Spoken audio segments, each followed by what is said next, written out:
अभी अभी चुनाव संपन्न हुए हैं और बंगाल ने भारतीय जनता पार्टी और कमल के निशान को खिलाने में एक बहुत छोटी अवधि में एक लंबी यात्रा की है।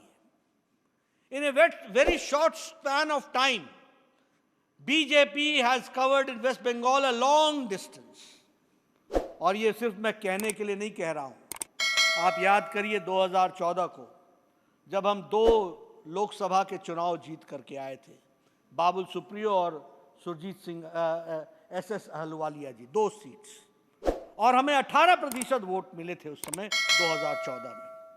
2016 के विधानसभा के चुनाव में भारतीय जनता पार्टी को विधानसभा में सिर्फ 3 सीटें मिली थी और हमारा वोट एवरेज 10.16% था।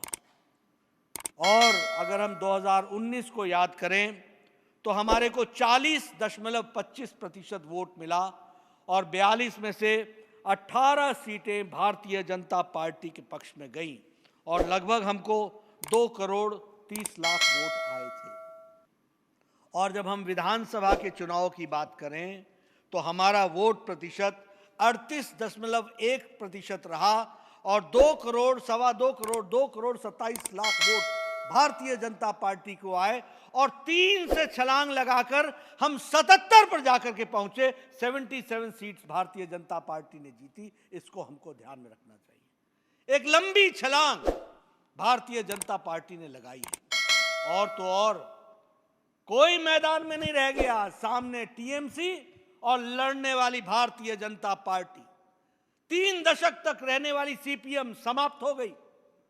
2.5 दशक तक रहने वाली कांग्रेस पार्टी समाप्त हो गई और सिर्फ भारतीय जनता पार्टी ही विपक्ष के रूप में बनकर के आई है। अभी अभी चुनाव संपन्न हुए हैं और बंगाल ने भारतीय जनता पार्टी और कमल के निशान को खिलाने में एक बहुत छोटी अवधि में एक लंबी यात्रा की है। In a very short span of time BJP has covered in West Bengal a long distance. और ये सिर्फ मैं कहने के लिए नहीं कह रहा हूं।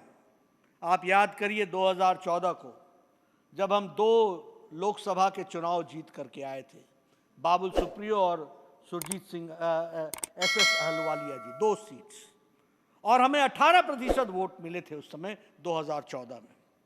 2016 के विधानसभा के चुनाव में भारतीय जनता पार्टी को विधानसभा में सिर्फ 3 सीटें मिली थी और हमारा वोट एवरेज 10.16% था।